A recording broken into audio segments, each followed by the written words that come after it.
રાજકોટ સહિત રાજ્યભરમાં ગુજરાત સરકારના ગૃહ ખાતાએ વ્યાજખોરોની ચુંગાલમાં ફસાયેલા લોકોને બહાર કાઢવા પોલીસ મથક દીઠ લોક દરબાર યોજાયા હતા.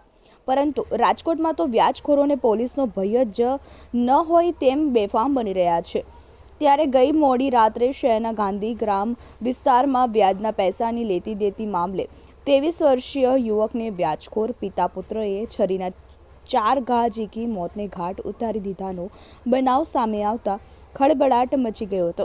જ્યારે મૃતકની માતાને પણ પાઇપથી ફટકારતી હત્યાનો પ્રયાસ કરાતા સારવાર માટે ખસેડાયા. બનાવના અંગે ગાંધીગ્રામ પોલીસે હત્યાનો પ્રયાસ અને મની લેન્ડ એક્ટ સહિતની કલમ હેઠળ ગુનો નોંધી તપાસ હાથ ધરી હતી.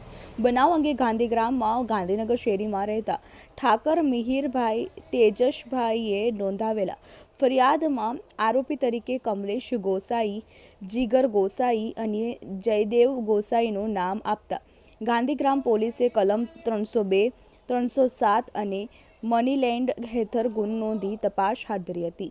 વધુમાં ફરિયાદીએ જણાવ્યું હતું કે તે ભીલવાસ ચોક પાસે આવેલા અંબિકા આર્કેડ બિલ્ડિંગમાં નીલકંઠ સર્જિકલમાં નોકરી કરે છે. તેના પિતા તેજસભાઈ ડ્રાઇવિંગ કામ અને માતા સુનીતાબેન ઘરકામ કરે છે. તેઓ 2 ભાઈ છે, જેમાં મોટા ભાઈ સુરજભાઈને તે સત્તકબીર રોડ પર આવેલા જેનિશ ઇમિટેશનમાં કામ કરે છે અને તેને એકાદ વર્ષ પહેલા પ્રીતિ નામની યુવતી સાથે પ્રેમ લગ્ન કર્યા છે. વધુમાં ઉમેર્યું કે એકાદ મહિના પહેલા મારા પિતાએ પૈસાની જરૂરિયાત પડતા તેમના મિત્ર કમલેશ ગોસાઈ જેઓ લાખના બંગલા પાસે ખોડિયાર પાન ધરાવે છે અને તે બાજુમાં રહે તેની પાસેથી રૂપિયા 20,000 વ્યાજે લીધા હતા અને વ્યાજ પેટે દરરોજ રૂપિયા 200 ચૂકવતા હતા. તે દરમિયાન મારા ફુવા મેહુલભાઈ પૂજારાને પૈસાની જરૂરિયાત પડતા મારા પિતાએ પોતાની જવાબદારી પર 10 દિવસ પહેલાં કમલેશ પાસેથી રૂપિયા 10,000 અપાવેલા હતા. ગઈકાલ રાત્રિના 9 વાગ્યાની આસપાસ મારા ફુવા અને પિતા કમલેશને ખોડિયાર પાન પર પૈસા આપવા માટે ગયા હતા. બાદમાં 9:30 વાગ્યાના અરસામાં મારા પિતા તથા ફુવા ઘરે આવ્યા હતા. ત્યારે હું, મારી માતા અને ભાઈ સૂરજ ત્રણેય ઘરે હાજર હતા. ત્યારે મારા પિતાએ જણાવ્યું કે હું તથા તારા ફુવા કમલેશને ફુવાએ વ્યાજ લીધેલા રૂપિયા 10,000 પરત આપવા ગયો હતો.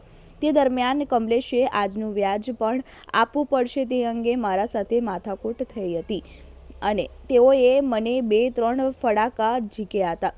ત્યારબાદ તેઓને પૈસા આપી નીકળી ગયેલા હતા. ત્યારબાદ મારા પિતા મારા ફુવાના ઘરે જતા રહ્યા હતા. ત્યારબાદ હું, મારી માતા તથા ભાઈ સૂરજ એક્ટિવા લઈ તેઓને રૂપિયા 20,000 પરત આપવા ગયા હતા.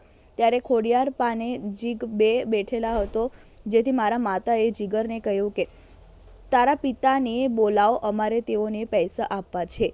તેમ કહેતા આ જીગરે ફોન કરી તેના પિતાને ખોડિયાર પાને બોલાવ્યો હતો.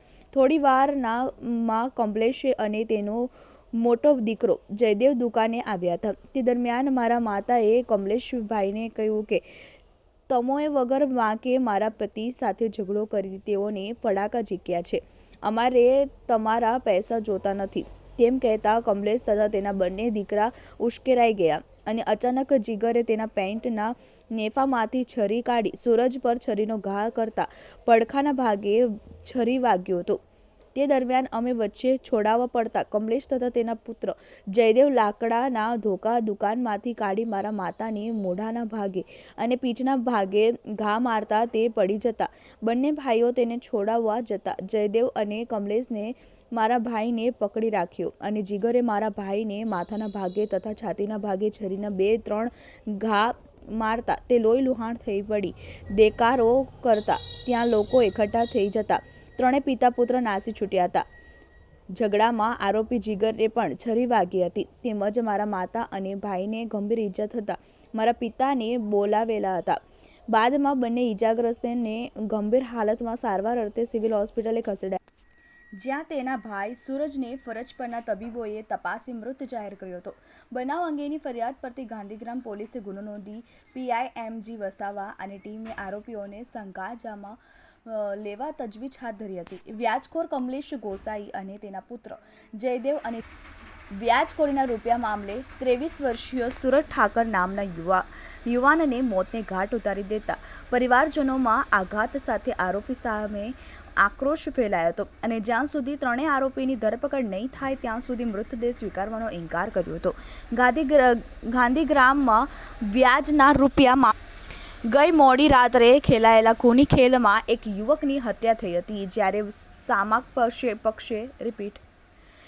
સામા પક્ષે ઝપાઝપીમાં આરોપી જીગર ગોસાઈને પણ છરીના લાગી જતા તેને પણ ઈજાગ્રસ્ત હાલતમાં સારવાર અર્થે ખાનગી હોસ્પિટલ ખસેડાયો હતો. ગાંધીગ્રામ વિસ્તારમાં રિક્ષા ચાલક તેજસભાઈ ઠાકરે વ્યાજખોરો પાસેથી તેના બનાવી માટે લીધેલા ₹10,000નું વ્યાજ સહિત ચૂકવણું કરવા માટે આરોપી કમલેશ ગોસાઈની દુકાને ગયા હતા. ત્યારે આજના દિવસનું વ્યાજ ₹200 પણ આપવા પડશે કહી આરોપીએ તેજસભાઈને ફડાકો ઝીકી દીધો હતો અને બાદમાં તેના પત્ની અને પુત્ર તેઓએ લીધેલા ₹20,000 ચૂકવવા જતા ખૂની ખેલ. વિશ્વાસ રાજપૂત, TV 18 ન્યૂઝ, રાજકોટ. હા, તમારું નામ બોલો. સુનીતાબેન. સુનીતાબેન, શું ઘટના બની હતી? શું માંગ છે તમારી? મારી માંગ એ છે કે જે અમારી હારે ઘટના બની ને હવે કોઈ બીજા હારે ન બને. બીજું કે અમારે જે ઘટના બની ને એ વ્યાજખોરો સામે છે. મારા ઘરવાળાએ ₹20,000 એક ભાઈ પાસેથી વ્યાજે લીધા હતા, જેનું એ બનતા તારીખે રોજનું ₹200 વ્યાજ ભરતા અને મૂડી થઈ ગઈ ને એટલે એને પૈસા દેવા ગયા ને ત્યારે ઓલા ભાઈએ વ્યાજ માંગ્યું. વ્યાજ માંગવા બાદ મારા ઘરના એની એને ધડ કરી કે તને મૂડી દઈ દઈ છે તો હવે તારે ₹200 વ્યાજનું શું કરવું કામ છે કે તે પૈસા જ્યારે આપ્યા ત્યારે પૈસા કાપ્યા હતા. એવી રીતે બેને ધડ થઈને એ ભાઈએ મારા ઘરવાળાને ફડાકા મારી લીધા. પછી પૈસા ન દીધા ની ઘરે આવતા રહ્યા અને અમને બધાને વાત કરી એટલે અમે પાછા ગયા એને પૈસા દેવા અને એની વાત ચર્ચા કરવા. જ્યારે હું ગઈ ને ત્યારે એ ભાઈએ મારી અભદ્ર બધી બોલી વર્ષા કરી અને મને એની દુકાનની અંદરથી હથિયારને કાઢીને મને ધોકા માર્યા અને મારા છોકરાને છરી વડે હુમલો કરીને મારી નાખ્યો અને મને ધમકી આપી છે કે હજી તારા નાના છોકરા નહીં મારી નાખીશ. મારી સરકાર પાસે એક જ માંગ છે કે અમને ન્યાય મળે અને આવા વ્યાજખોરો સામે એક્શન લેવાય અને જેમ મારો છોકરો અત્યારે વયો ગયો છે ને એમ એના છોકરાને ફાંસીની સજા થાય. એક વ્યાજખોરો દ્વારા એક મર્ડર કરવામાં આવ્યું છે. શું માંગ છે સમાજની અને ડેડ બોડી શું કરવામાં આવી? હા, ચોક્કસથી અમને રાત્રે મોડો બનાવ બનેલો છે. સવારમાં વહેલું અમને ખબર પડી કે આવી રીતે અમારા એક પરિવાર ઉપર હુમલો થયો છે અને 24 વર્ષનો અમારો એક દીકરો જે અમે ગુમાવી દીધો છે. દુર્ભાગ્યની વાત છે કે આ અગાઉ પણ જે આરોપીઓ છે એ આવી માનસિકતા ધરાવતા હોય. અગાઉ પણ અમારા એક બ્રાહ્મણ પરિવારના એક યુવાન ઉપર એમણે તીક્ષ્ણ હથિયારોથી હુમલો કરેલો, જેમાં મને ખબર નથી પડતી કે પોલીસની કોઈ નિષ્ક્રિય ભૂમિકા હશે કદાચ, જેથી કરીને એને ફરીથી આવું કરવાનું જો અમને જોર પ્રાપ્ત થયું. આ બિલકુલ ચલાવી નહીં લેવાય. જ્યારે અમને અધિકારી દ્વારા આશ્વાસન મળશે અને અમારી શરતો મુજબની કલમો દાખલ થશે એ પછી જ અમે અહીંથી આમની ડેડ બોડી લઈ જઈશું.